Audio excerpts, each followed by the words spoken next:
Okay, so form was a big part of the classical aesthetic. Like not only that we write music and make it beautiful and whatever, but that we structure it in a way that makes sense to everybody. And again, it wasn't like they got together at the music convention of 1650 and said, from now on everybody's going to write in these forms. But it's interesting that aesthetic spread. That people took that up and said, yeah, this is what we want to do. This is how we're going to write. The forms got developed, along certain lines. But and even today, we think, well, that's different. But even today, we have things like certain forms for our songs, right? Like we tend to think of a certain length for a song, like 3 to 5 minutes. We're going to have a verse and a chorus and a verse and a chorus and a bridge and a verse, something like that. So this is not completely alien to even our thought today. That we do tend to structure our music in a certain way. So I just wanted to put that out there as, if it seems like we're looking at something that's weird, it's really not. This kind of formal idea of structuring music in a certain way was something that was valued in the classic era.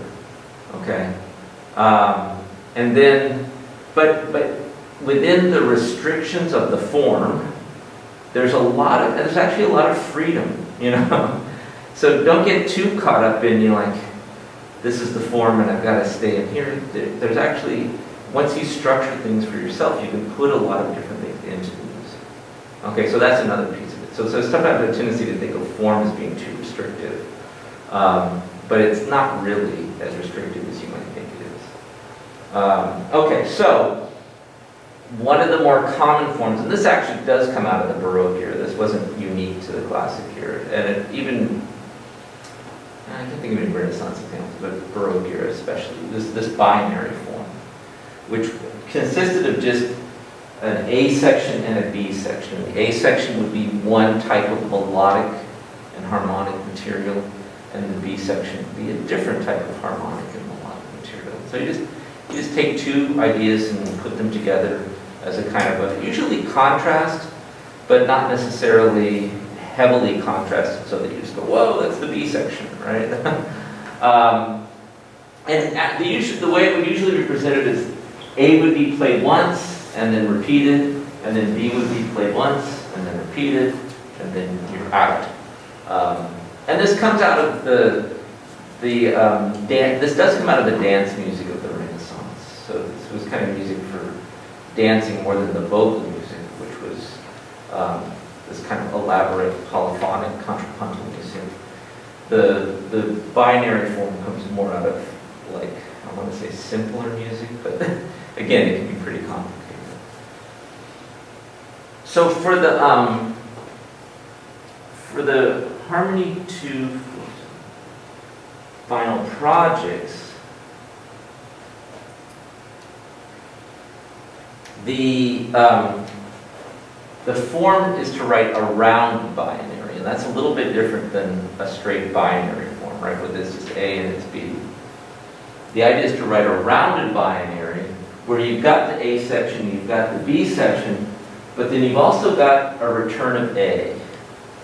And that return of A can take different forms. So sometimes it's just a literal repeat of the A. Sometimes it's A varied, or even more commonly actually like a half of A. So let's say A is 8 measures long. You get 4 measures of A and then you're out. So it's just a kind of quick presentation of A, like a truncated version of A. And of course, half is, a figure you can take with a grain of salt. It could be, 5/8 of A. It could be only a little bit of. It really depends. But so there's a lot of actual difference in here. You'll see a lot of variety in binary forms, in rounded binary forms, and how A returns. But the hallmark is that there's definitely a return of A. So if you remember with just a straight binary, it's just A, repeat, B, repeat, out. So you never hear A again once you get past the A for the first time. All right, but with rounded binary, that A that you heard at the beginning comes back. And so that's the real hallmark. So how it does, whether it's a literal, like full repeat, whether it's a varied repeat somehow, or whether it's only a partial, like half part of A, somehow this melodic material that you heard in A comes back at the end, and that's how you finish off the piece. And that relates, again, to our ideas about, like, music is like, we actually like to hear repetition, right? If you think of a piece that, if it was just new music, new music, new music, new music, new music, new music, we get kind of lost in that sort of function, right? We get a little, we can't just stand in here, but if a hook, or some interesting melodic idea comes back, that is attractive to us. So that's one of the attractiveness of the rounded binary, is that we bring back a melodic idea at the end that we heard at the beginning, and the listener goes, oh, hey, I remember that. My old friend, A melody. And so it is appropriate and part of the form. Now the other aspect of rounded binary, this is true of binary, by the way, and I'll get to that in a minute, but the form is articulated both by the melodic material and a modulation. So by a change of key. And we talked earlier about how to achieve modulation, particularly in regard to common chord, right? So if you're gonna modulate from A to a new key for B, you would do so through usually a common chord. Not always, but usually through some sort of common chord function. And then, so it starts out in one key. There's a modulation to the new key, and that's how A ends, with a modulation in the new key. And then B will start in the new key, and then towards the end of B will modulate back to the starting key, and that's when you get the return of A. So the structure of the rounded binary depends both on the melodic material articulating the A idea and the B idea, but also the modulation.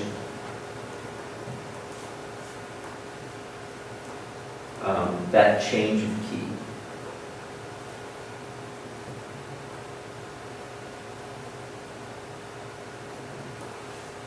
Does that make sense? Okay. And so when we look at the sonata form as well, we'll find that part of the structure is this key change.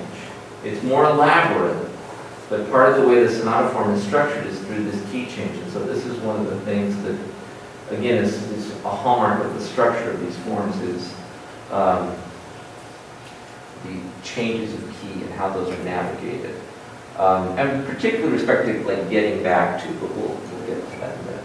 Now, I put this note down here because I want you to understand what typically happens in a classical era sonata form.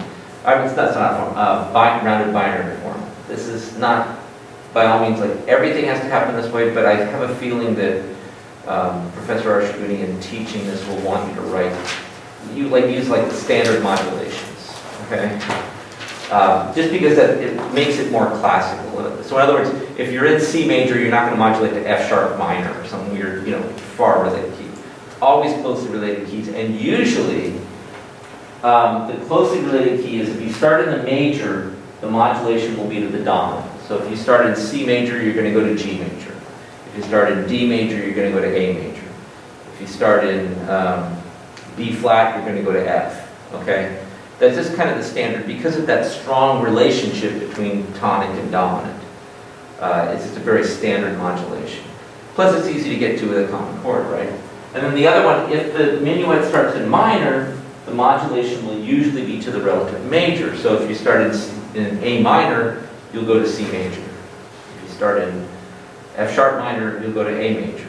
These are just the standard modulations that occur in these forms.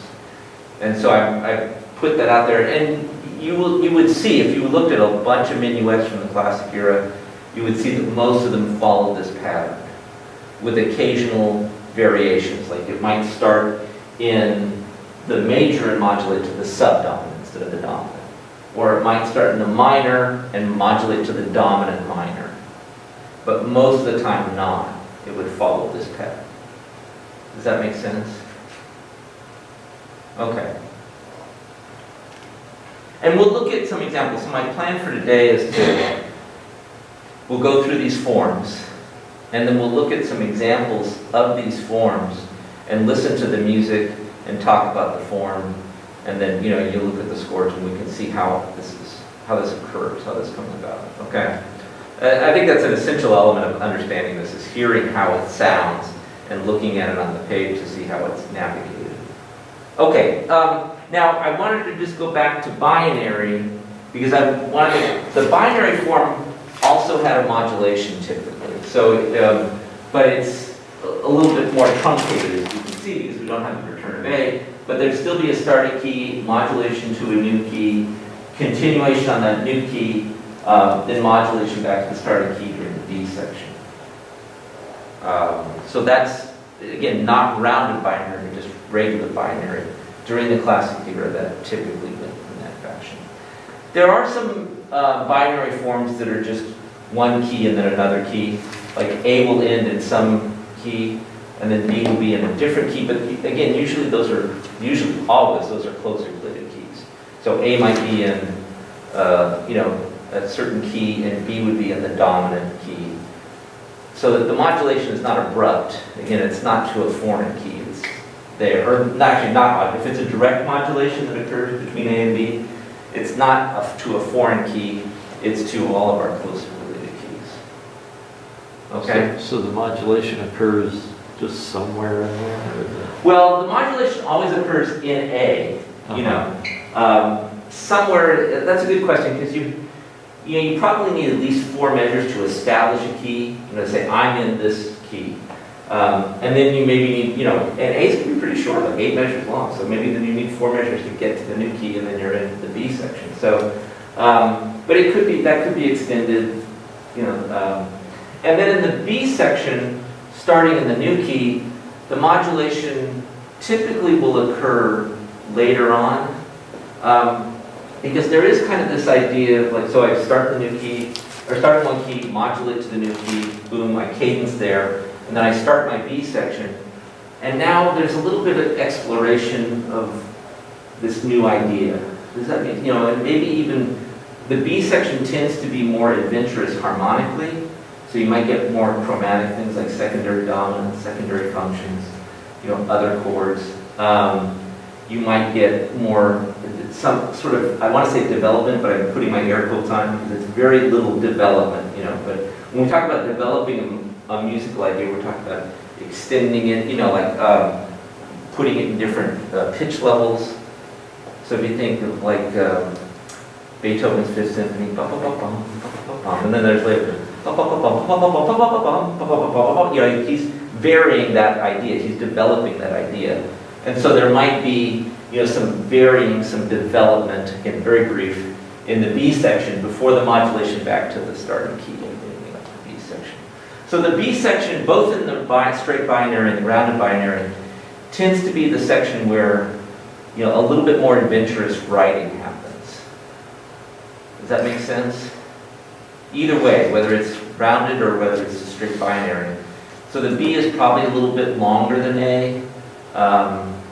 And the B tends to be more harmonically adventurous and possibly includes some sort of development of the musical ideas within there. Whereas in the A section, it tends to be just a presentation of the musical ideas. You know, here's my A theme, here's my first theme, here's my modulation, I'm out. Okay? All right, well, we'll listen to some examples, and when we get there, you can talk more about it. Okay, so now I want to talk about the sonata form. First of all, I have to say, so you might hear different terms applying to this term sonata form. I'm just going to use sonata form, but you might hear terms like sonata-allegro form or first movement form for the same thing. Okay? But I'll use the term sonata form. So if you hear those are usually synonymous. Sonata form, sonata-allegro form, first movement form. They're all the same thing. But I wanted to present to you first this sonata cycle overview. Right? So again, in the classic era, formally there was this aesthetic about how to structure our pieces. And a lot of things ended up being structured in the same manner. And this four-movement pattern plays out again and again and again and again and again in a lot of pieces in the classic classic era. And so we're talking about symphonies, string quartets, concertos, sonatas, of course. This same sonata cycle pattern, or a modified one that I'll get into in a minute, of having 4 separate movements, okay, or 3, we'll get to that in a minute, but 3 or 4 separate movements. The first movement is in this sonata form that we're going to talk about. The second movement was in a freer style and could be various forms. There's really no one prevalent form. Theme and variations, could be another sonata form, could be a binary form, a song form, plenty of different forms in there. But the hallmark of the second movement was that it was at a slow tempo. So typically this first movement would be a fast tempo like an allegro, and then the second movement would be a slower tempo. So it's that same idea of like, you know, here's the concert, here's the allegro, let's go. Okay, now we're going to slow things down, you know. Maybe a DJ would think like that. I don't know. Like, I'm going to give you a really fast piece to get things jumping, and then I'm going to slow down. You know, we're going to mellow out for a while. So that was the second movement. It was a slow movement. That's the essential part of the second movement. Then the third movement would be a minuet and trio. And the minuet and trio is really just 2 binary forms set together. Okay, so you would take, you know, your minuet and your trio, and your minuet would be in binary form, and your trio would be in binary form. Now they could be straight binary, could be rounded binary, didn't really matter, could mix it up either way. But the idea was that you'd have these 2 things that were in binary form that were kind of attached to each other. Not even melodically related necessarily. And that's kind of a holdover from the dance suites of the Baroque era and earlier times. So this whole sonata cycle could be thought of this way, although it's more complicated than that. But it's this kind of idea of connecting different pieces as they did in these Baroque dance suites. So they take one dance, put another dance, put another dance, put another dance. That became a suite, a whole collection of pieces. So the sonata cycle could be thought of in that way, and this minuet and trio is sort of a holdover from that time of including a dance, which the minuet is a dance. Right, the minuet is a kind of stately dance in triple meter. How many were here at the final project performances? Like that? Yeah. So you remember when the first violinist, Yuan, was talking about the last minuet that was really fast? It was like 1, 2, 3, 1, 2, 3, 1, 2, 3. And he was talking about the people in powdered wig, but you know, and then you know, idea. Because what he was saying is a minuet is usually this kind of like, you know, 1, 2, 1, and these people kind of bowing and, you know, graceful and everything. And a minuet is going 1, 2, 3, 1, 2, 3. There's everybody going, you know, all crazy all over the place, you know. And so that's what he was saying. So the minuet is usually in this kind of stately, moderate tempo, not a fast 3/4, but a kind of stately, slow tempo. Yeah, Brody? Just a curiosity, what's the difference between a minuet and a waltz, since they're both 3/4? Does it have to do with just tempo-wise? It has to do really with tempo, yeah. I mean, you could also make an argument for melodic material, because the waltzes tend to have these kind of longer, strung-out melodies, and are usually actually not modulatory.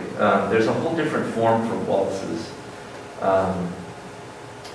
Waltz chain, they would call it. So they take a bunch of waltzes and group them together and create a waltz chain. But they usually are not written in a binary form. They're usually just a straightforward, like here's a 3/4 piece, you know. And then we'll put together another 3/4 piece, maybe in a different key, but so on. And stuck together in that way. So that's the difference. But yeah, it's mainly one of tempo. You know, so the waltzes is kind of 1, 2, 3, 1, 2, 3. Some people even will do a waltz in a 1. So if you're conducting, like a minuet, you do 1, 2, 3, 1, 2. Boom, boom, you know, but if you're doing a waltz, you might be doing 1, 2, 3, 1, 2, 3, 1, 2, 3, 1. You know, ba-da, ba-da, ba-da, da, da. You know, if you've heard that waltz before, you know, that sort of thing. That's the main difference, Brody, is the tempo. Okay, and then the fourth movement could be in the sonata form, so the same as the first movement, or what we call a rondo form, which I don't want to get too heavily into, but the essence of a rondo is this recurring musical idea. So you have like an A idea, which is usually a catchy melody that is memorable. Then you'll have a B idea, then A will come back again. Then you'll have a C idea, then A will come back again. Then you have a D idea, then A will come back again. So it's this kind of recurring idea that comes back and back. That's the rondo form.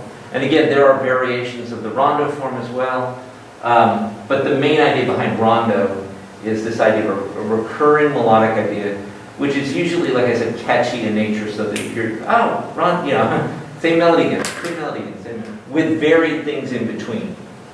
So that you have same melody, something different, same melody, something else different, same melody, something else different. That's rondo. But we won't get into rondo because it's not a form that you would be writing at this point. But if you get into history class or appreciation, you'll learn about rondo. Yeah? Rondo's the historically quicker, Historically, like tempo wise. oh yeah, you're right. Rondos are historically usually very fast. So like blue rondo and third. Yeah, exactly. You'll hear some people put it too fast, I think, but it's also typically a faster tempo. Because the idea is with all this actually, whether, if you think of tempo, fast tempo, again, like I said, to get things started, slow it down, chilling, everything's cool.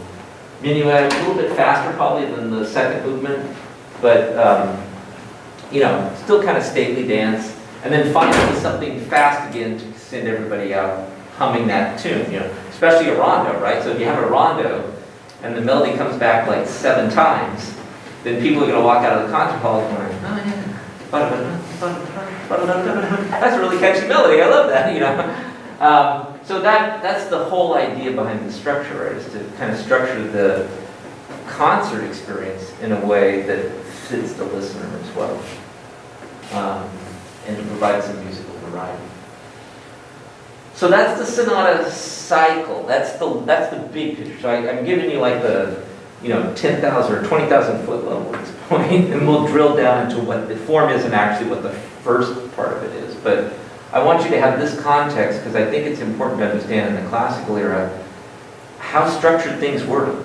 And again, this wasn't like somebody said, we passed a law, everybody must use sonata cycle, you can't. It was really just an aesthetic. It was an artistic ideal that everybody took up and went with and ran with.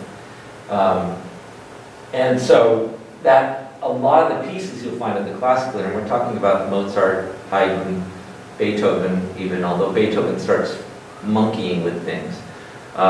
Some Schubert, classical composers of that era would typically fall into this. And, Haydn wrote over 100 symphonies, and they all start off in the same way. There might be an exception or something, but, with a sonata form. In other words, so he was just following the aesthetic, the pattern of his time. And they, pretty much all follow this format. Okay, so that's the sonata cycle. So what we're going to look at is the sonata form, which is that first movement, okay, in specifics. Oh, wait a minute, sorry, I have something else. So, in the classical era, 4 main genres or types of music were symphony, string quartet, concerto, and sonata. And so they use that sonata cycle format that I was just showing you. But the symphony and the string quartet used the full cycle with the 4 movements. The concerto and the sonata used to modify that without the minuet and trio.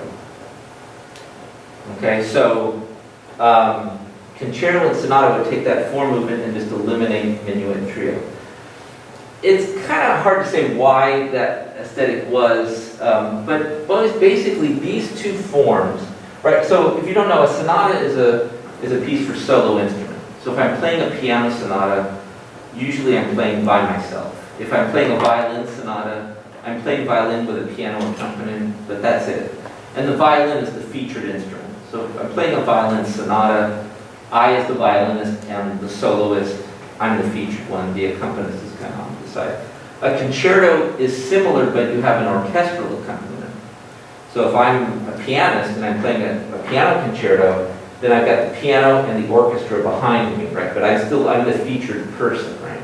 Or if I'm playing a tuba concerto, right? I'm the tuba player, but I've got the orchestra behind me. But I'm going to show off, I'm going to show you how great I am at doing whatever, you know. But so these two are more kind of like serious pieces. So the idea was that the minuet trio with its dance was maybe not as serious, so that's why it didn't appear but not here. There's also an aspect of it about, music for the chamber and music for the concert hall.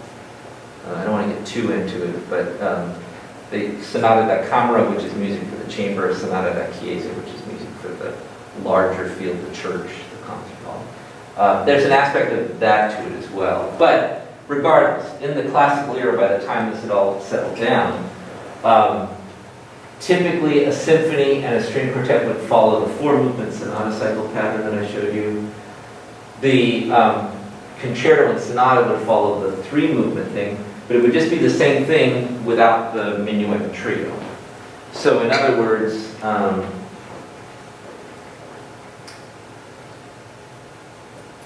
you would take this, but just get rid of this for the sonata or the concerto. Okay.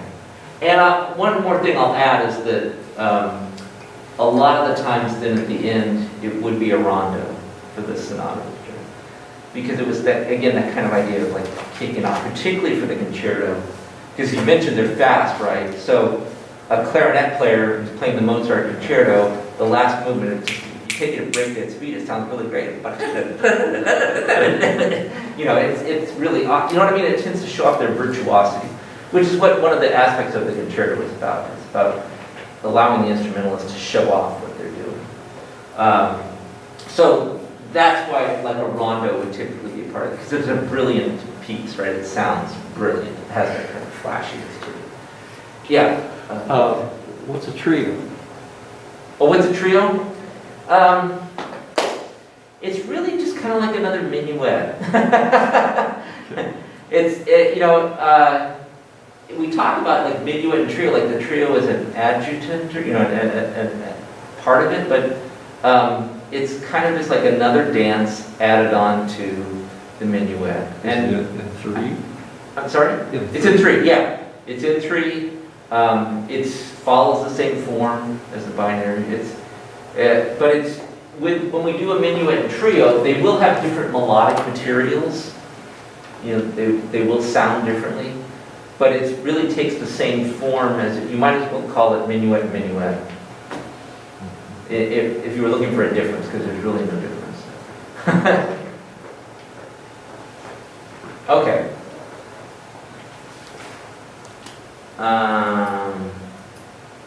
So now, sonata form. So again, we were at, let's say, 20,000, now we're at 10,000 feet. We're looking at the sonata form itself, the first movement, the form of the first movement. It's usually divided up into 3 different sections. An exposition in which we introduce our melodic material. And I'll go into more detail on what each of these sections are in a minute, but just to give you the overview. Typically there are 2 main themes, or theme groups. And again, those are articulated by key, we'll get into that in a minute. But, so you introduce the melodic material for your piece. That's where my exposition. Then you develop them. You take theme 1 and theme 2, and you vary them. Right? You present them in different transpositions, and not necessarily like they're sequentially, rhythmically varied. This is where you kind of show off what you can do with the theme. Sometimes new material is also brought in at this point in the development, so that's not unheard of. But mostly the development section is about developing what you heard here, right? And then in the recapitulation, themes 1 and themes 2 come back in the home key. And what I mean by that is, in the original exposition, you present theme 1, then there's a modulation, and then theme 2 comes in. In the recapitulation, theme 1 and theme 2 come back in the home key, both in the same key. And when I get to the next slide, we'll kind of discuss that further, but that's the idea. So at the either end of this, you've got this where you introduce this modulation, and this where you bring them back in the same key.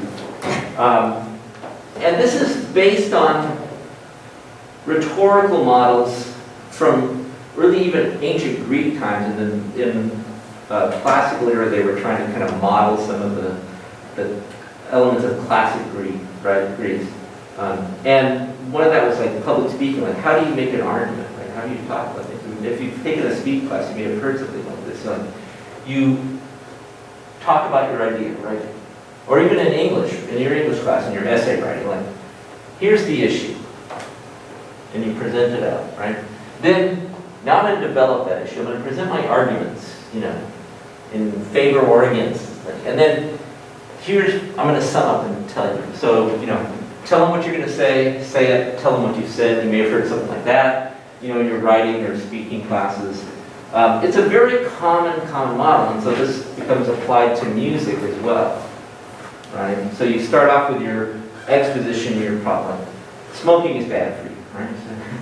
And you say, this is why, lung disease, problems, blah, blah, blah, cancer. Now, data, all my arguments against, this is a problem, this is the health issues, this is a risk, this is the data, da, da, da. And so, in summary, smoking is bad, right? So that's kind of the idea behind this musically. I present my musical material, then I give all my arguments in favor of it, let's say, and then I sum up and tell you what the whole piece was about. Okay, so that's exposition, development, and recapitulation. Now, let's get a little further into each one of those, although not too much. So this is really the essence of the sonata form, right? We present our theme or themes, and you have to be kind of careful about that, because there's a tendency sometimes to think of this as just like theme one is a theme, and we use that materially, we use that terminology, theme one, but it really can be multiple themes, and in fact, most of the time is. So really what it's about is not just the themes, but establishing a tonal area. Okay? Like I'm in a certain key. Let's say A major. Okay? I'm in A major. I'm giving you my melodic material and I'm establishing the key of A major. So both of those things are happening, right? Then I'm going to modulate. Let's say we're going to modulate to C major. C major. No, I'm not going to modulate to C. I'm going to go to a closely related key. Oh, okay, we got to say, well, we could just change I'm gonna go to A E minor major. and go to C major. No, I'm going to go to C major. I'm going to go to E major. So I'm in A major. I'm going to go to E major. So I modulate, right? I change keys. And I go to the dominant. Very typical. And then I present some new melodic material. I establish a new tonal area. And then I have usually a closing theme that really just kind of cements the establishment of the new key. Okay, so A major, here's a bunch of stuff, well, some stuff. Modulation to E major, here's some more stuff. Closing theme that says, here I am in E major. And all that is then repeated. So in the exposition, what this sets up is what is sometimes called a structural dissonance. Now I know that A major to E major is not necessarily dissonant, but the idea is you set up within the structure of your piece a change of key.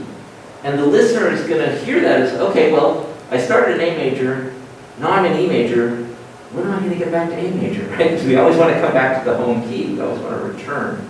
So at the very beginning, I've set up this structural dissonance, and I've got to resolve that later on. So if you think back to the public speaking thing I was talking about, that's the idea, right? Like I presented my problem, my issue, and I'm going to talk about it then in my development section, and then I'm going to resolve it at the end of the recapitulation. So, are everybody okay on that concept? Okay, so then, in the development section, it's so open. I can't, it's just going to be theme 1 and theme 2, played around with, various keys, manipulated, rhythmically manipulated, fragmented, sequenced, anything you can think of, as long as you're playing with theme 1 and theme 2. Maybe even new material, as I said earlier. It just depends. Yeah? I thought the theme 1 and theme 2 were gonna come back, but it's like, for example, if you had theme A and theme B, you make them A prime and B prime? No, not necessarily. Or, so it's just. No, the in same?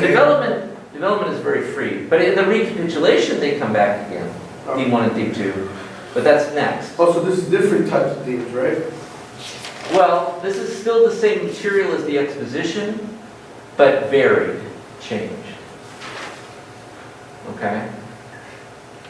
Then, at the very end, we have the recapitulation. Yeah. Okay, so now, remember at the beginning, I had theme 1 and then a modulation, and then theme 2. Now, I bring back theme 1, I'm like, oh, we're in the home key, thank goodness. And then when I hear theme 2, oh, that's in the home key too. Very cool, you know? I recognize that structural dissonance has been resolved. That initial like modulation to a different key has now been resolved with the themes heard like this. And so in this section here, you'll hear material that is very similar to the transition in the exposition, but it won't modulate. So it's almost like a false modulation. And the composer's really good. They'll make it sound like we're going somewhere, but you won't go anywhere. And you end up just in the same key with theme 2 coming back in the same key. That's actually, I would say, one of the arts of writing this music well. Is if you can write a good transition that modulates the first time, but doesn't modulate the second time, but yet you don't really notice the difference. Does that make sense? Except that you feel like it's that key issue, that structural dissonance has been resolved. And then, very often at the end of a piece like this, you'll have a coda, because it's kind of like dessert at the end of a meal, right? You've had this heavy, theme 1, theme 2, development, recapitulation, and now you just kind of need some way of summing everything up. Okay. Let's have a little ice cream. It's a nice way to round things off. So a coda will usually be some sort of, new music, but it's really based on like cadential formula, just kind of like bum, bum, bum, bum, bum, bum, bum, bum, bum, bum. We'll come back to our home key. Okay, cool. It's not as simple as that, but that's the idea behind a coda, is to really cement the idea that we finished off this whole piece. Okay? Yeah, Adrian? Can you go back to development? I didn't. Development, sure. Take a picture of it. I missed it. Okay, great, thank you. Actually, I want to go back to exposition, because, so in Harmony 3, the final project is to write the exposition only for this instrument. Not the whole sonata form, but just the exposition. Which I know seems kind of weird, because you are setting up your structural dissonance here, right? But not resolving it.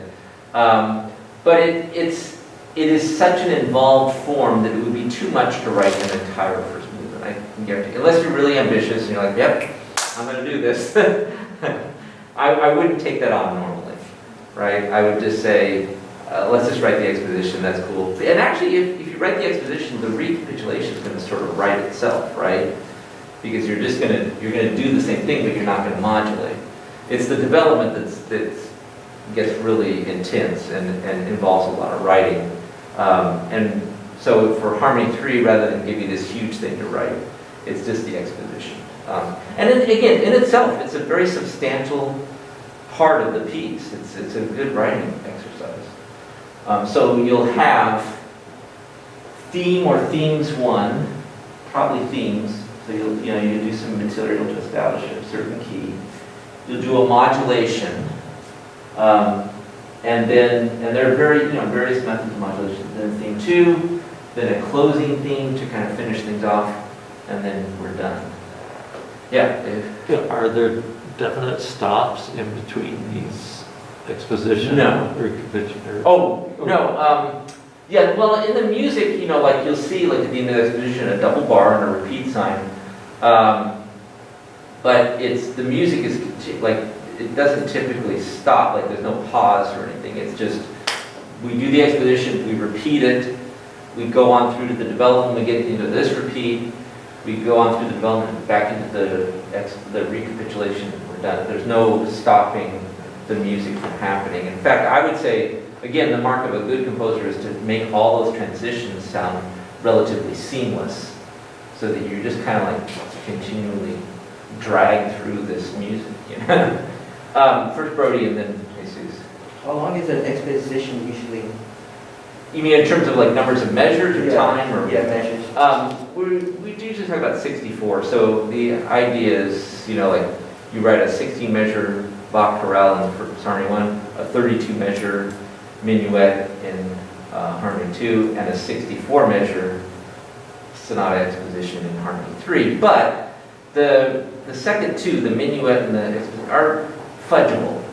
You know, you can definitely write a good exposition in less, you know, or more, right? And probably I would say the exposition of the three projects, that is the most like varied. It could be anywhere seriously from 32 to 112 or something. I mean, or longer. Believe me, there are lots of sonata forms. But in order to keep it in terms of the final project, right around 64 is where we're usually looking. Yeah, Jesus? Oh, okay, okay. Try not, I would say, I will caution, with the exposition, try not to think too much about length, like writing towards a goal or a length. But come up with some good melodic material for here and here. And then put them together with a modulation that is not just, like, if those of you who did Harmony 2 in the not just a really quick modulation, but it should actually like sound like going somewhere. So your transition should have some, you know, some substance to it as well. Does that make sense? You know, it should be something like a sequence or you're going to learn about augmented sixth chords in Harmony 3, so that'll also play into it. Like, it should be a really exciting, you know, like pop type thing. Yeah, Jesus. So I was going to tell you what type of modulations are most common used, or you guys recommend? It's kind of, well, I don't know what, like, Professor Archibald is going to say in terms of, like, how he wants to modulate. It's going to be a buzzsaw. It's, the modulation is probably through a common chord, but it's very common to cement that with an augmented sixth chord. In terms of sonata form, because it's such a powerful, like, it's such a chord that just like drags you into this resolution that, you know, if it's presented properly, that it's a pretty good way to end up in the dominant, you know, key. What kind of sixth chord though? Any? Well, I don't want to let's not get into augmented sixth chord now, because that's like a whole, you know, that's heading off. So it doesn't matter which one, right? We can do it in another class if you guys are really interested in it. It's not a huge deal, but it's the actual putting into practice that it gets tricky. Brody, you have another Yeah, I question? just had a question. Wait, just to confirm, you said Archie. Oh, I'm sorry. I'm misspeaking. Okay, I was, Arshiguni is Harmony 2, who is Harmony 3. Sorry. Okay. So I'm not sure. I was going to say, I know, I was like, Yeah. okay.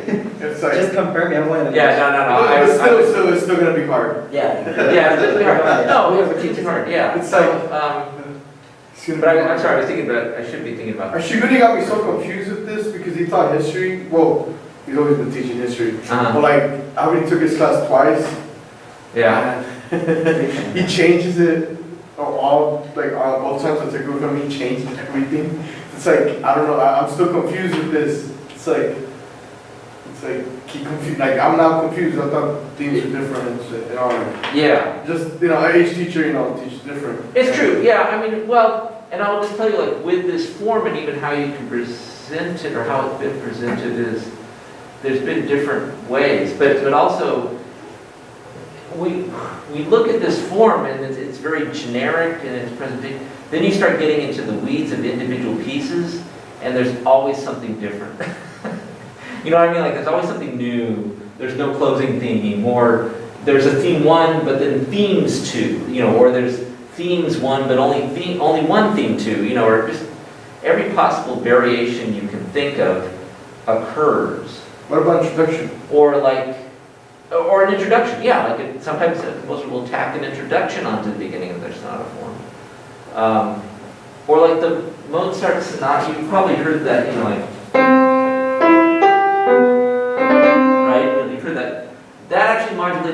subdominant rather than the dominant. And when it comes back in the, I'm sorry, no, it modulates the dominant. But when it comes back in the recapitulation, it modulates again. It doesn't come back like both in the same key. Just very weird, stuff. So I think what's happening with Professor Archer doing is he's trying to like present it for the pieces he's going to talk about, right? And cast it in that way. But it's changing. Yeah, because he got me lost the whole time. So again, we think about form, we think about form and we think, well, that's absolute, right? Like this is the structure and it's only going to happen this way. Yeah. The Yeah, problem because is even, this is classical, right? This is classical form? yeah. All right, yeah, because I was so lost in this class. And Well- he went so quick, he went with this form, and then he went to romantic, and how the romantic era, there's all these different types of forms, how they changed it up. Yeah. And I was like, great, I'm so lost even more. And then he went back, but to the Baroque period, and I was like, wait, why did you go back? And so like, I'm still lost in sonata form. Well, we'll look at some, maybe that'll, like looking at some actual music and talking about it will actually help. But I also will say that like, there are pieces about which analysts argue even today, like the structure of a Beethoven symphony, let's say, and the sonata form in it, how does it work out, particularly like the Ninth Symphony. There are people still today who are, I want to say argue, but it's not argue, it's not acrimonious argument, it's just people discussing how to view this piece in terms of sonata form. And the thing is, if you look at, let's say Beethoven wrote 9 symphonies. If you look at his first couple, they're very standard. They would follow that pattern and this sort of form pretty well, even fittingly. And then as he gets into his middle symphonies, things get more muddled and he starts playing with the form, and you'll see there's differences both in like the sonata form and the larger sonata cycle. And then by the time you get to his 9th symphony, it's all over the place. And it's very long. It's much longer than any of his other symphonies. It's very involved. And so that to me kind of represents that transition from classic to romantic, right? And classic was very much about the form and keeping things in this kind of very clear, easy to grasp form. The romantic is kind of, well, let me add this and this. And it gets more back towards the Baroque. That idea of like being ornamented and being not set into this formal box. I think that sometimes a handy way to see musical periods is this kind of pendulum swinging back and forth between the intellectual and the emotional, right? So if you think of the classic era as the intellectual, like, it's more about reason and thought. And that was part of the Age of Enlightenment. That was part of the ideal. It really was, philosophically. So if you think of the era before that, the Baroque, it was more about emotion, and that was actually one of the things that composers and performers emphasized was communicating emotion through music, not intellectual ideas, but emotions, feelings, And after the classic era, the romantic era, same thing. Like, why are we worried about these forms? Why not get into communicating emotion through music? And there's always that. And then in the 20th century, you get back into this kind of more intellectual thing, although 20th century goes off in a bunch of different areas, so it's kind of hard.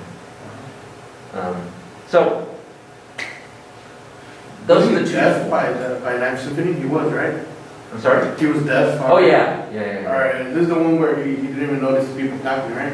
Right. That's the 9th Symphony. The famous story is that he conducted the 9th Symphony and people were applauding like mad behind him. And, the audience is behind him, so he conducted. People are applauding, doesn't know it. The soprano comes up and turns him around so he can face the audience and see them actually applauding because he couldn't hear them applauding. Which is kind of crazy, I'm not sure why he was conducting if he was still deaf, to tell you the truth. I don't know how you manage that. But composing is another matter. Like, I get how you manage that because he just heard all this stuff in his head, right? I heard he had vibrations. I'm sure there were some vibrations he was sensing, but I think that if you and this is what musicianship is all about. This is what your musicianship classes are all about. If you develop that skill sufficiently, you can hear all this stuff in your head. All of it. Not just melodies and harmonies, but instruments, orchestrations. I was reading an interview with John Williams recently about how he talks about, he works at the piano initially, like to develop his melodic material. But then he moves away from that as he gets more into orchestrations and arranging the material, right? And that's what you have to do, right? It comes to the point where you can't play like the timpani part with this hand. You have to start using more your imagination to realize this music, but you can, so you sit at the piano and you orally develop what you think you're doing, and then you move away and you start imagining what the possibilities are and putting that down on paper. But again, you have to have this inner ear developed in order to do that. That's what so the physical ears were gone, but the inner ear was still churning away music for Beethoven. What about the knowledge? Wouldn't you know, like you can't make a chord out of random notes? Sure. You can't make music out of random stuff. The knowledge. Well, there's the knowledge is a path to the inner realization of it. It really is. It's not the knowledge. All the terms that we put to stuff are terms and are good for us to use to describe. I've got nothing against them, believe me, but it's really what you're really heading towards is the ability to hear those inside your head. So, like if I play, a major triad. It's certainly good to know that term major triad. I won't deny it. But can you hear that major triad in your head when you write it out? Does that sound in your head the way so that you can write an orchestral score without having to sit at the piano and do it? Yeah. Brody? This whole entire time I thought it was odd because it's I thought almost every composer like Beethoven and Mozart all had perfect pitch. But I was told that they don't really have perfect pitch. It was more almost relative kind of. Oh, it's relative. It's most of them is relative pitch. I bet Mozart had perfect pitch or absolute pitch. I would be willing because he would just, this prodigy who springs out of 3-year-old, he's playing piano, 5 years old, he's writing pieces. He probably had perfect pitch. But perfect pitch is not the be-all and the end-all of music. It's a skill. It's born into some people, but it's not necessary to writing music. And most of them had not only the relative pitch, but again, if you think about language, when you're talking, you ever talk to yourself in your head? I don't want to get too weird about it. You're thinking thoughts in language in your head, right? You're thinking word thoughts. Well, same thing would be true of musical thoughts. You're thinking musical thoughts in your head that you can put out on paper, but you can also put them out, And so that's what you want to develop is that ability to think musical thoughts. They don't necessarily have words attached to them, like C major triad or, augmented sixth chord. They just have sounds attached to them. Okay, let's not get too philosophical. Okay, so now let's look at some of these forms. And again, the pattern I'd like to follow for this is we will first just look and listen to a piece of music, all right? And then we can talk about it and see where these formal delineations might happen, okay? And then we'll listen again and see if that all makes sense, right? See if in listening to it and understanding it better, you can better articulate what's going on with this piece. So we'll start with the binary forms, because again, those are the simpler forms. Let me just get out of this.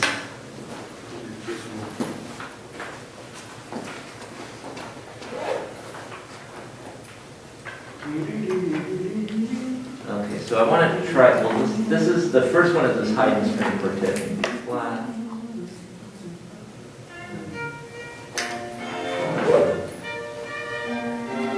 Is Haydn? Yeah, this is Haydn.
that's the minuet on the first page, right? And you can see how it starts off stating this theme, bum, bum, bum, bum, bum, bum, bum, bum, bum, bum. You know, that's our first melody. Now, again, this is kind of unusual in that, did you notice how he first presents that theme in the first violin and then presents the same theme in the cello at the end of it, right? So the modulation actually takes place kind of twice. If you look at the first one, it ends in F, and then the second one, it also ends in F. And it's not, I would say it's not even really a modulation, it's almost kind of like a half cadence, right, on F. But yet that's the idea, is that I'm going to get to the key of F, because in the second section, the B section, I'm starting off in the key of F. Does that make sense? Yes.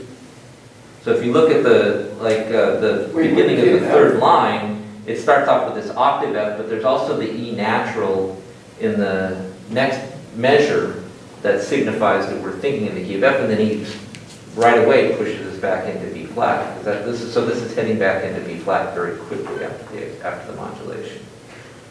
And then where do you see, so if this is a rounded binary, we should have a return of A. Where do you see that? Wait, I'm sorry? If this is a rounded binary, there should be a return of A. Where do you see that? I have a question. Is a big 30 the measure number? Yeah, So measure 31, 32, 33. Measure 33. I see the pickup, the ba ba ba ba ba ba ba. Right. So the last four measures Yes. are return of A. And it's only it's a little partial return of A, right? It's just the four Yeah. measures of A. Mhm. And it's accompanied a little differently, but definitely the A melody is there, right? Yeah. So that's our return of A. So this would be a rounded binary because we have an A section, we have a B section, and then we have this slight shortened return of A. Okay. Yeah. But there's a return of A in measure 26, is it? It's in the second violin? Oh, yeah, that's, I don't see that as clear as presentation. Let's see, is it the same? No, it is, yeah. Wait, I'm sorry. Yeah, that's not, well,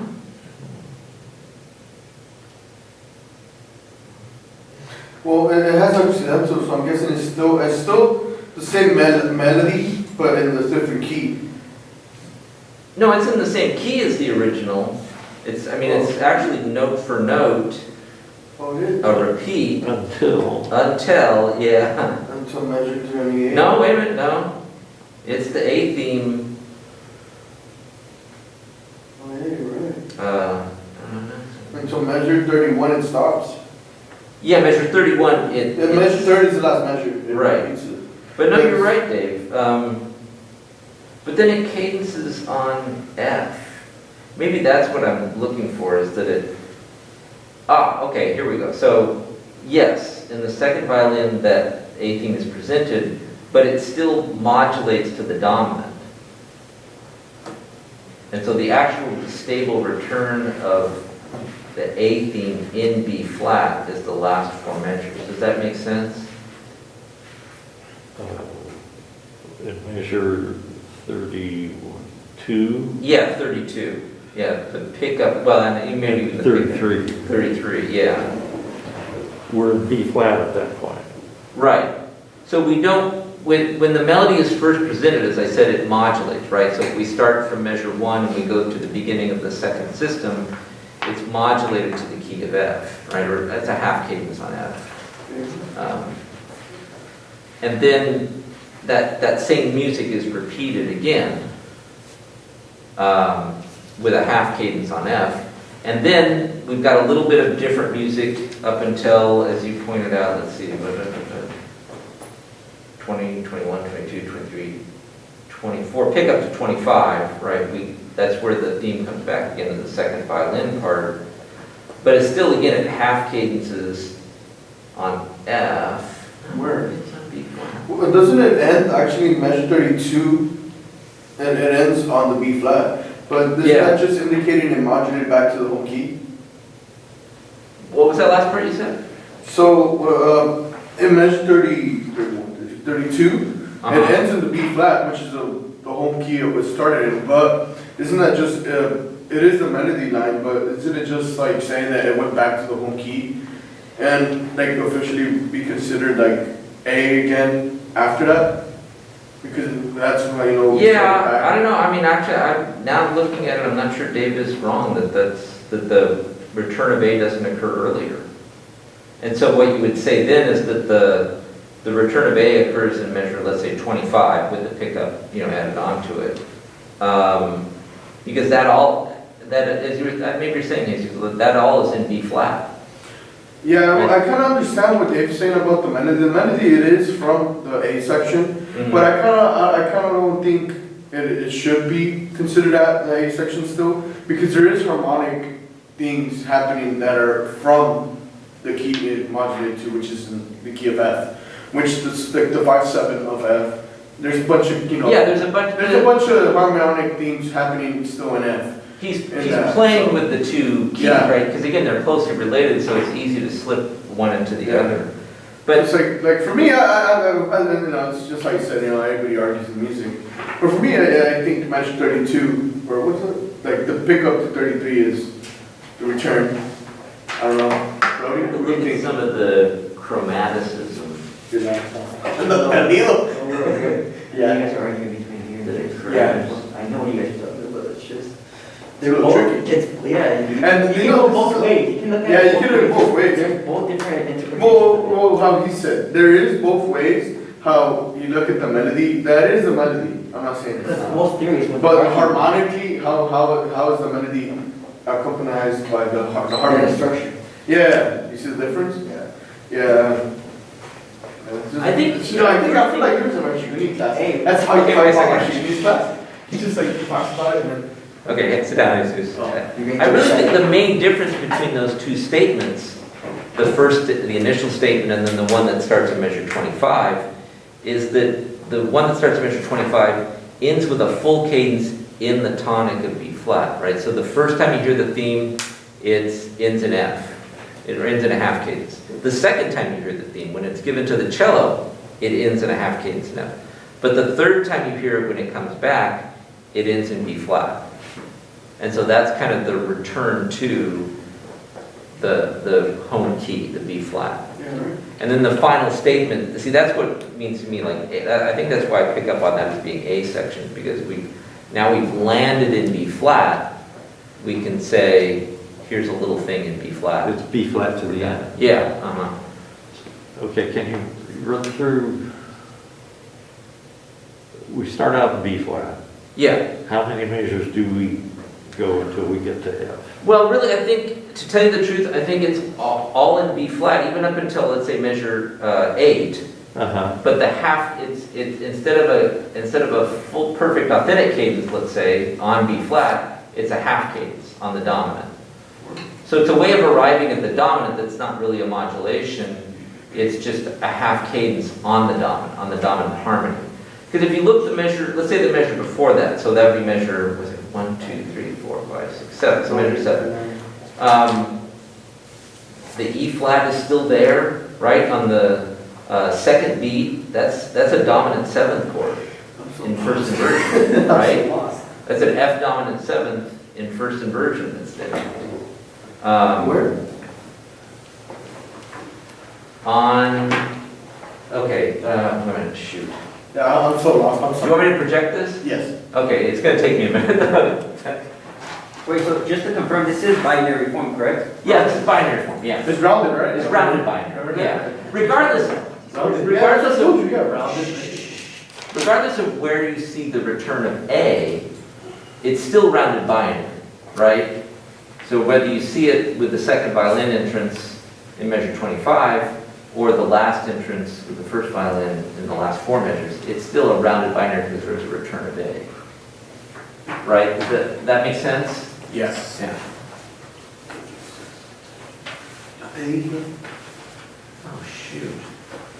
Oh, I get that. You think this is, Huh? you think it's the I have a problem with this. Student card? It should be. Close on, that's why. Oh, that's right. It should be, it goes maybe at 2. Let's get the piano three. Yeah, 2, actually, Like 20 bucks. it's like 20 bucks. I thought it was like 10. Amazon's like 20 bucks for this because of shipping. Yeah. Right here, when I got it was 1999. I don't know if it went up. It should be the same. But they went up. Darby already gave me my list, like my register. I thought before playing. Damn, bro. Now that I told you, these are like so hard on you. We'll be playing Showtime, we'll be playing from He's then. no fucking we'll want you to perform for YouTube. bro, it's fucking shit. And then he's all like, oh, I want you to play music separate from what your teacher already gave you. So he's like, you're gonna play your 4 pieces that your teacher, your instruction's gonna give you, plus, do the 4 pieces for the concert. And I was like, sure, I'll try. I talked to my teacher already, he's like, yeah, I'm just gonna do the same shit, and I'm gonna worry. No, it was like, I want you to accompany me. He wants me to accompany him. I think it's me. Oh, I think he wants me. Yeah. These are not fucking talk about this. You gotta know you're gonna be like, and then you're gonna be like, Last. Hi, Professor, I gotta head out. Okay, Devon. See you. See you next, actually, not next week, week after, right? We're not doing a session next week. okay. Yeah. Hi, Professor, have a good weekend. Okay, see you. There's everyone. Rosadito. Right now? No, for next week. Oh, there we go. I gotta go to Vegas in 19, and then Rosadito over there, back to Vegas and play. I have a concert. Went to a concert next week. It's called, you know Luis Amagos? Who? Luis Amagos? Maybe. Just a picture. I gotta see people. Yo conozco. Yeah. That's right.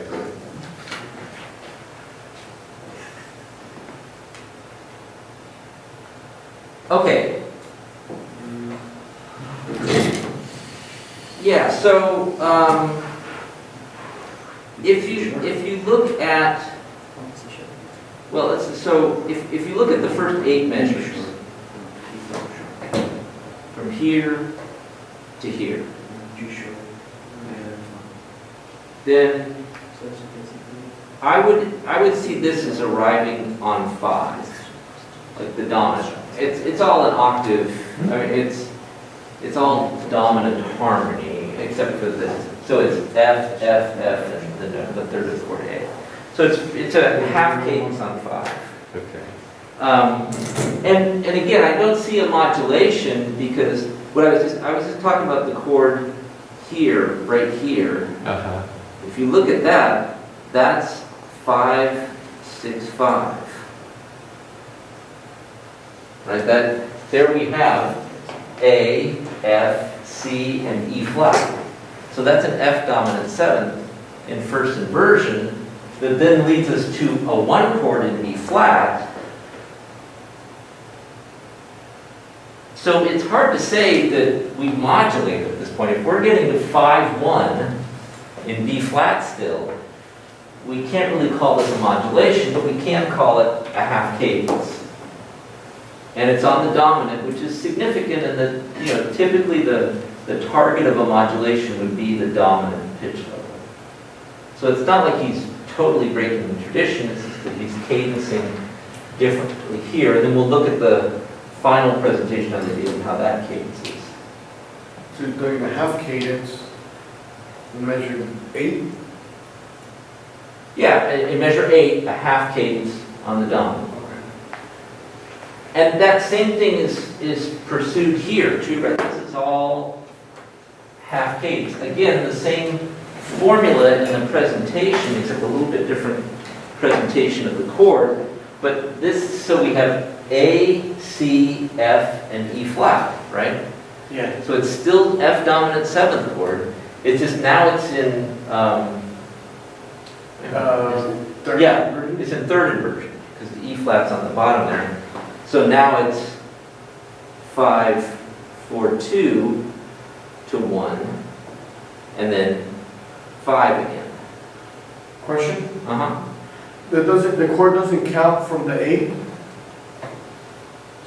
You mean here, like this? The one before Yeah, I would, because it resolves so quickly to a root, you know. No, the one before the E. So that same measure. Oh, this one? Yeah. Oh, If you you mean- have an FAC. Well, you put it yeah, just so a 5 and then 5, 7. 5, 4, 2, you know, like, yeah. I don't know, I didn't want to get, I wasn't going back that far in the harmony, but you could say, you know, yeah, like 5, 6 there, and 5, 6, 4 there. Or no, I'm sorry, 5, 4, 3. 4, 2. No, 4, 3. Where? Here. Oh, I thought you meant over at the bottom. Oh. No, we're not there yet. Oh, did I do 4, 2? Sorry. Yeah. You said it, basically. I thought it was the bottom measure. Music.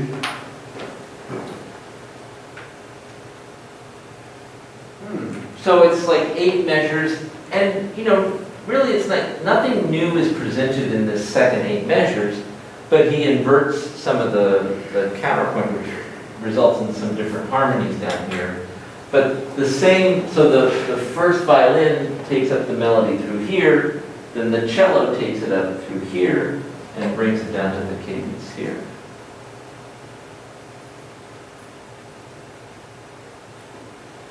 Okay? So then, when we get down to the second violin statement, which starts here, okay, that's where the second violin starts its statement of the theme. But if you look at here, like let's backtrack. So here we arrive on 5. Here we arrive on 1. Right? So when we look at the melody, if we say, well, this is an 8-measure melody, 1, 2, 3, 4, 5, 6, 7, 8. When we arrive, instead of arriving on 5 like we did before in the previous 2 iterations, we arrive on 1 here. So instead of a half cadence, it's a full cadence, right? It's a perfect authentic cadence. Because it's just 5, 7 to 1. And the modulation is? Well, there's no modulation in this case. I mean, it's half cadence on the dominant, half cadence on the dominant. This material starts off in the key of F. I guess, see, I would definitely analyze this in the key of F here.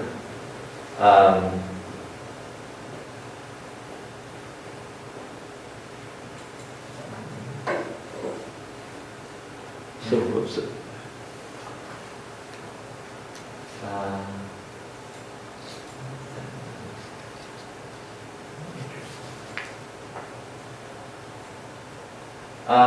Because we're just, like, it's so briefly in, like, this is F, like F-ish stuff.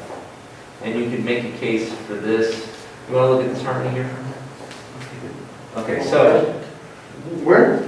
here, this first beat of this measure. Oh, yeah, sure. Let's check. That's a little tricky, right? It is a little tricky. So you have a B flat, you have a D flat, and you have an E natural.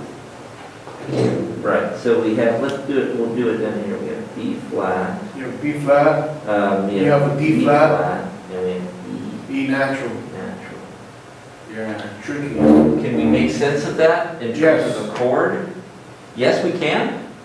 Well, I was trying to.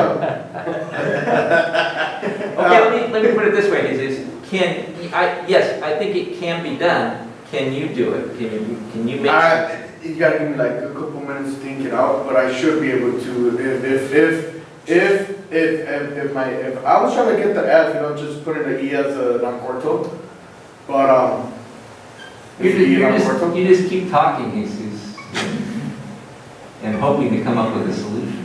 What's the actions? Anybody? G flat. Wait, no wait. That's just Can we find a root for this part?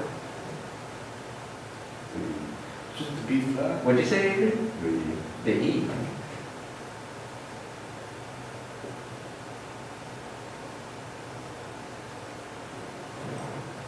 What's missing? The G Third. flat. And if that was the case, what chord symbol could I put up here to describe this chord? You down. It would be a borrowed chord, no? Whoa. E what? Down seven. No, it's not down seven. B. It's It's like, like look, diminished chord. here's a diminished fifth, right? So And it's actually, here also is a diminished fifth. That should be a clue. E diminished 7. An E fully diminished seventh chord, Yeah. right? And so if we have, if you want to think of it this way, like minor third, minor third, minor third, that's another way to think of a fully diminished seventh chord. But yeah, this is an E, oh jeez. An E diminished seventh chord. And it's fully diminished, right? Because again, we have minor thirds stacked up on top of each other. That's one, or you can think of a diminished as two diminished fifths interlocked with each other. Right, so if I have E natural to B flat, and I have G to D flat, both of those are diminished fifths, and if I stack them on, I get a fully diminished seventh chord. There's lots of ways to think of the fully diminished seventh, but anyway, so what would that be, Jesus? Oh, borrowed They chord. call it a borrowed chord. Why? Because in the key of F minor, the chord built on E natural would be the leading tone seventh chord, right? And so if I built up a chord like that, which would include the D flat and the D flat from the key signature, that would be that chord. Oh, yeah, because Which you I raised the- wouldn't have in F major, right? I wouldn't have the D flat, but I would have everything else there, so it would be a half diminished seventh. But since I'm borrowing it from minor with the D flat, it's a fully diminished seventh. Now, it goes by so quickly here, right? You probably won't even hear it as such. It's really more like, kind of like the D flat is a harmonic inflection. You know, he probably could have used D natural there and you never would have noticed the difference. But he does it just to kind of add a little spice to it. That's what I was talking about last time with the borrow. Yeah, Jesus. The G flat? What G flat? There is no G flat. There is no G flat. We would look for a G natural. Oh, yeah, because E major chord is just E, G sharp, right? It's G sharp. Yeah, G sharp. The flats. But try not to get, you're going back to the major key. It's really helpful to think of diminished sevenths as like minor thirds or something like that. Rather than thinking of, I know I teach that in like 200, you know, like I teach you to take a major and then turn it into like the dominant and the minor and the half diminished and the fully diminished. But a shortcut to the fully diminished is minor third, minor third, minor third. And if you sit down at a piano and do this, it's really apparent. Like it's really easy to see. And you can take that one and then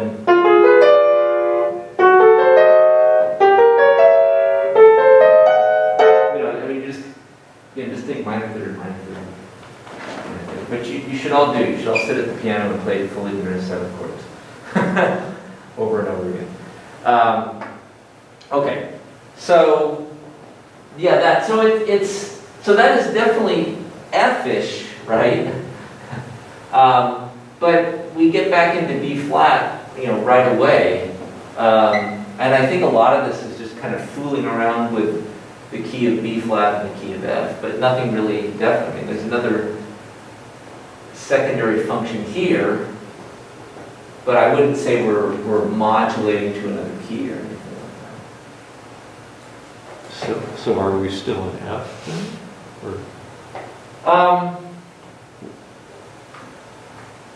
Look, I mean, I'd really say we're still in B flat. Like I think we're in F for here, and then I think with that B flat, we're heading back into the key of B flat, so that by the time we get to here, we're really.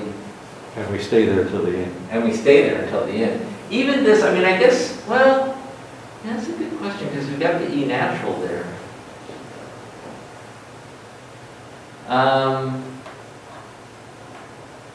Tell you what, let's listen to it again, and we'll see what we think afterwards, okay? Like, first of all, do you hear this as being in a different key, like the dominant key, or do you really hear it as a continuation of B flat? And then before we go right here. So what to listen for would be, this is starting in B flat, right? This is our A theme starting in B flat. So think about this, like, does this sound like it's going back to B flat, or does it sound like it's just staying in F the whole time, F, and then starting again anew in B flat?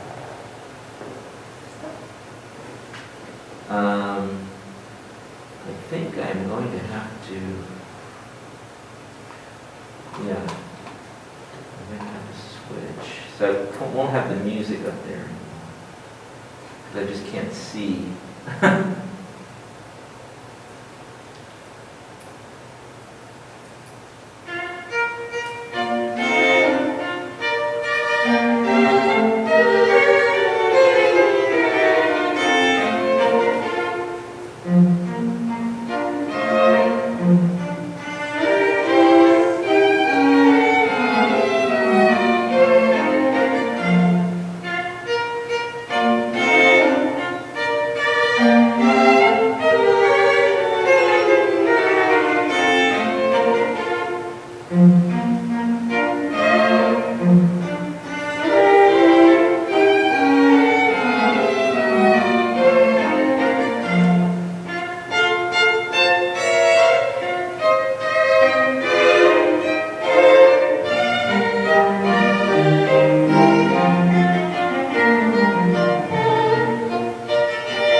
What do you think? I think it stays in F until. I think so too.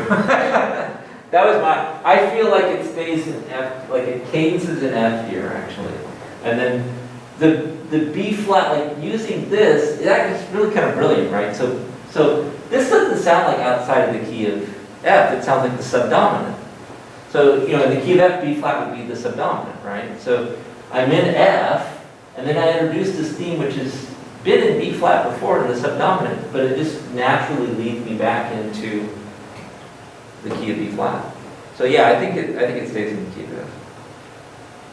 But it definitely fools around with that. This kind of, I think I talked before about in the B section there can be these elements of harmonic instability, right? So the borrowed chord here, the secondary leading tone chord here, those are all kind of playing with our perception of this key.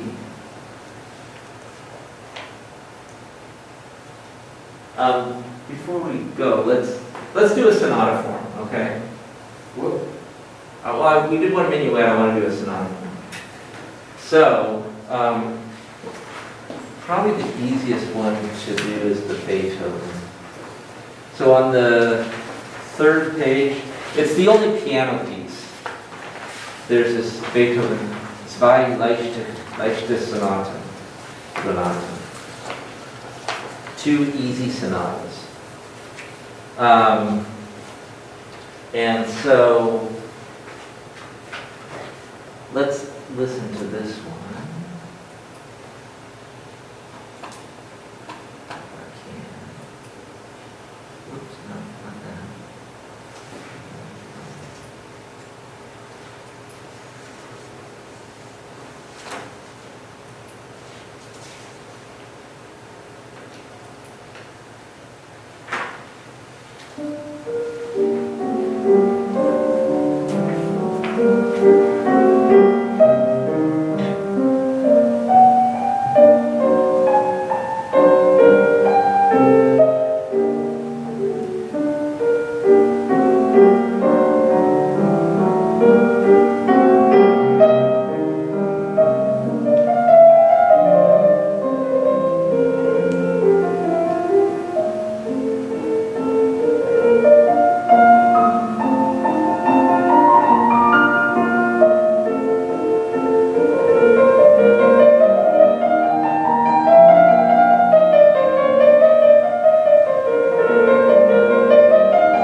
Okay. Um, so.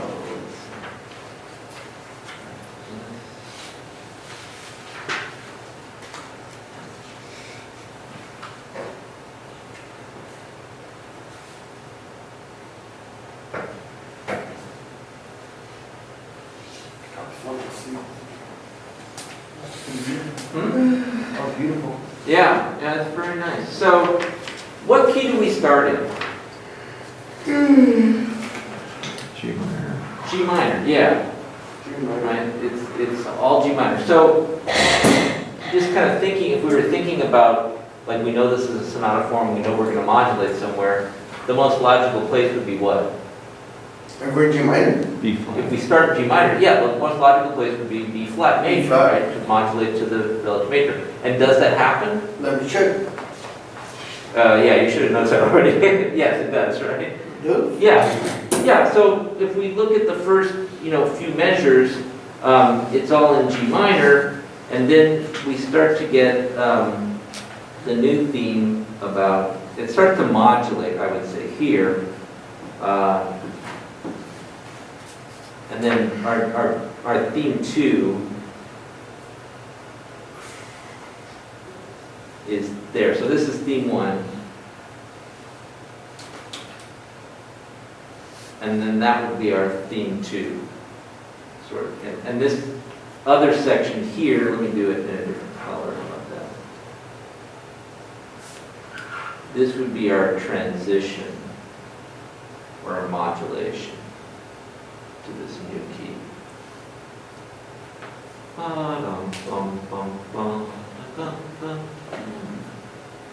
And the way that Beethoven, I think it's interesting. So if you look at like the first 4 measures, when we get to the 4th measure here, this is, in B minor, this would be a 2 chord.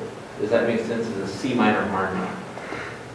Okay, it's pretty clear that, the C minors are arpeggiated here, and those notes are also part of it. When we get down here, where the modulation starts to take place, on this part of the beat here, we still hear that same sort of C minor stuff, right? We still hear 2 chord there. 2 is, C minor is the 2 of B. Oh, I'm sorry, I'm thinking B flat, you're right, no. Thank you. 4, right? B4 in G minor. Let me put that in G minor. And then, yeah, this is 4 there. So then, if we're modulating, though, that could become in B flat, our 2 chord. Right? Mm-hmm. And then, at the very end of that measure, You have the 2 chords. so he arpeggiates, C, so C, E flat, G, and then instead of the last C, we get an A natural. Oh, so you get an 8 diminished. And yeah, then we have C, A, and E flat, which is an A diminished, which in the key of B flat would be the 7 diminished, right? That'd be, The 7? it would be this chord, the 7 diminished, right? If we're in the key of B flat, 7 diminished would be A, C, and E flat. Which, with the C in the bass there, would make this 7 diminished 6, right? So, this becomes our pivot chord, or our common chord. The C minor harmony, which is 4 in the key of G minor, becomes 2 in B flat, and 2 to 7 to 1, 6 here. Right? This is a B flat harmony. The E flat is sort of disguising that, but that's a suspension that resolves to D, so we have B flat and D, essentially a B flat harmony, so we arrive in B flat at that point.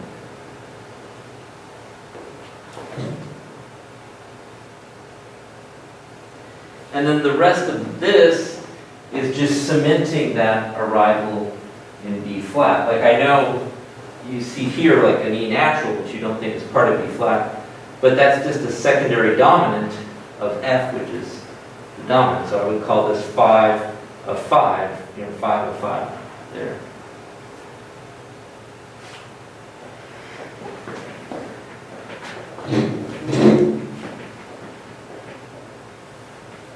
Actually, what else am I doing?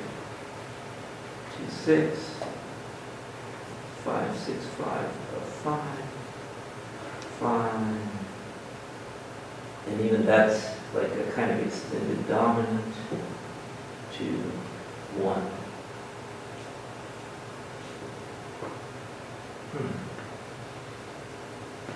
There's a question then about where the theme 2 arrives. Is this really theme 2, or is this just dominant harmony leading into theme 2? I really kind of hear the theme 2 is the melodic intro that's starting here with that tritone lead. That's a good question. So anyways, our opening statement in G minor, our modulation to B flat, and now our new material in the key of B flat. And then, if we're just talking about the exposition here, I think all this stuff at the end, this is our closing theme.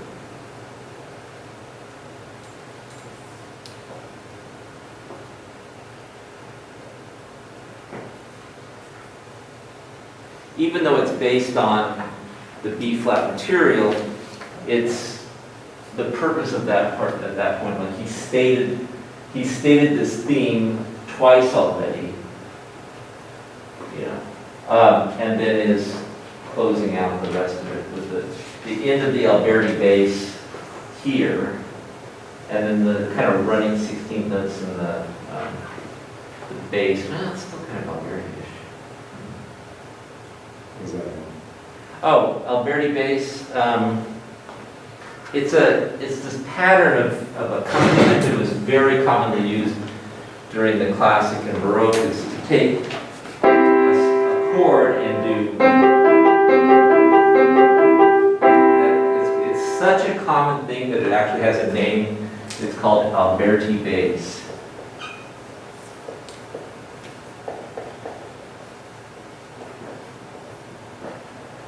And and you can, I'm doing it with a triad, so, but you can do it with a 7th chord. So if I'm doing like a C major triad.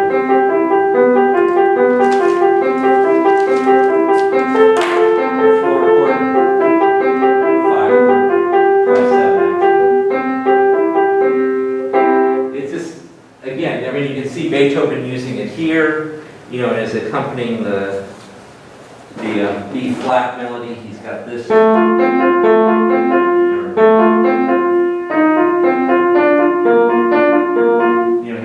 We would still call that an Alberti bass pattern. And like I say, it was such a common practice during this classical era that they, that we use this name for it. They didn't call it that, but we use that name for it. Was it someone's name? It's its own name, yeah. No, I mean like Alberti. Well, someone's name, yeah. There was a guy named Alberti that wrote a bunch of studies, and so that kind of used that pattern as a way of developing, Did he play bass? You play bass? Oh, did he? No. It's just Yeah. a composition where had it. No, it's a piano practice. It's not a. Oh. It's a piano practice. Because see, this is the kind of thing, like, if you were to take that pattern and you do this, right? On piano, that's really easy. I can do that very easily. I just put my hand over the notes and it's easy, right? But if I was to give that to you as a tuba player, let's say, Jesus, and say, play it really fast, it could be challenging, right? Yeah. So this is the kind of example where this works on piano. Don't give it to the string quartet, all right? Because the cello will not be happy going. all the time. This is one of those things where you're going to have to come up with some other way of accompanying your melody. Like this is an accompaniment figure, so you have to come up with some other way of accompanying your melody that is more hospitable to strings than this kind of thing, which is more piano figuration. It's a great example because again, piano, idiomatic, works wonderfully. Strings, not so much. I mean, you can get them to do it, but it's not a happy making thing. So, you know, you could give the cello like a way to do that would be maybe say give the cello this long note, and then have the viola go above it, like that, so that.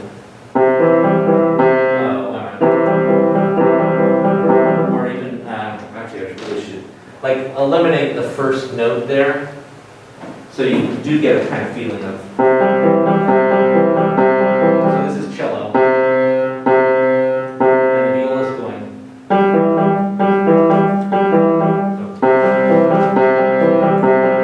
So, it sounds like it, but believe me, it's going to be much easier for the two instruments to do that than it is for the cello player to kind of go over two strings and do this kind of thing. Depending on, it also depends on the pitches. Actually, now that I think about it, that wouldn't be too difficult for it. Well, down lower. I don't know. Because the open string on cello is the C, right? Only it's C an octave lower. So maybe up above it wouldn't be C and G are the two bottom strings. Maybe it would. But if you were in another key, let's say like A, that might be hard on the cello player to do that. Okay, so that's. This is, I just said that on the side road, you know? Like for writing for different instruments, you have to kind of write idiomatically for that. Any other questions about this? We're kind of running out of time already. Should we take this up again next time? Yeah. Maybe like finish this up more. I feel like we didn't really get into this too well. Yeah? Okay. So hold on to these printouts then, all right? And we'll go through the other two. Well, I think we need to do this Beethoven one in a little bit more detail. Yeah. And then we'll go into the other two examples that we did instead of this one. Yeah. Okay, well, just next week, next Thursday, no class. Okay, but then the other one will come after that, which I think is August. Or no, that's still July. July 27th. 27th, yeah. 28th, my bad. That, or 28th, yeah, then we will be back, and if you can make it, hopefully I'll have it recorded. So we'll do that, and then what's something for our last, what do you want to cover? Oh, I thought you were going to say Pablo. Any suggestions? Well, what about, you did say you wanted to go with 6 chords? You want to do the argument 6? Yeah. A little bit French. Okay. I mean, that would kind of round things out in terms of our chromatic harmony.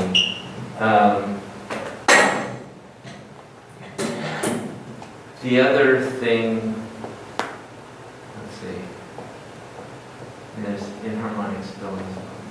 Oh, we never got to secondary leading tone functions. Oh, that's the one you said you were going to cover this Yeah, I think we need to do secondary leading tones, because those are more basic. Okay. Yeah, okay.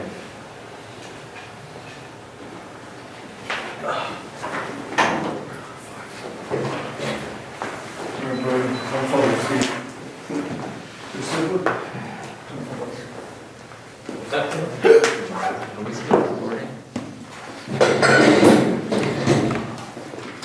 Yeah, looks like it. Excellent.